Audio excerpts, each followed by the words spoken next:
তো hello' guys, welcome back to my channel. আৰু আজি হৈছে শিৱৰাত্ৰি পূজা। তো সকলোকে পোনপ্ৰথমে শিৱৰাত্ৰিৰ আন্তৰিক শুভেচ্ছা জনালোঁ। আৰু মোৰ ঘৰৰ ওচৰত এটা শিৱ মন্দিৰ আছে ডাঙৰ, তাতে আজি ডাঙৰকৈ পূজা হৈ আছে। তো বলক আপোনালোকক দেখুৱাওঁ।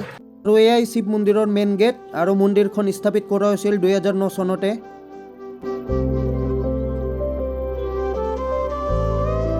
আৰু এয়া মন্দিৰৰ কীৰ্তন ঘৰ, আৰু গাঁওখনৰ নাম হৈছে কুৰুৱাবাচা পুৰণিপাৰা। তো গাইজ, আৰু এইখনে মেইন শিৱ মন্দিৰ। ইয়াতে চবকে খিচাৰি খুওৱা হয়। তো এইফালে ৰান্ধনীসকলে গৰম গৰম খিচাৰি বনাই আছে, অলপ পিছত খাব পাম। আৰু এইফালে নাম গান চলি আছে, মানে চলি আছিল অলপ আগতে, এতিয়া চাহ খাই আছে। চাহ খাই আকৌ অলপ পিছত আৰম্ভ কৰিব।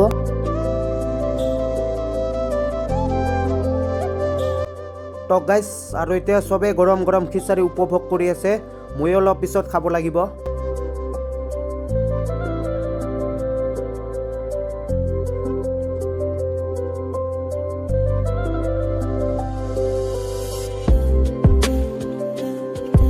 আজিলৈ এইখিনিয়ে।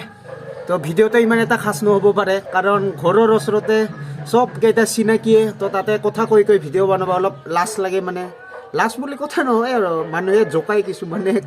তো সেইকাৰণে ইমান এটা খাচ নহ'ব পাৰে ভিডিঅ'টো। যিয়ে নহওক বনাই দিলোঁ আৰু সৰু সাৰাকৈ, কিবা এটা নহওক কিবা এটা। তো এই আৰু এইখিনিয়ে আজিলৈ ভিডিঅ'টো। তো চেনেলটো ছাবস্ক্ৰাইব কৰি দিব আহি থকা নতুন ভিডিঅ'বিলাক পাবলৈ। তো আজিলৈ এইখিনিয়ে, বাই।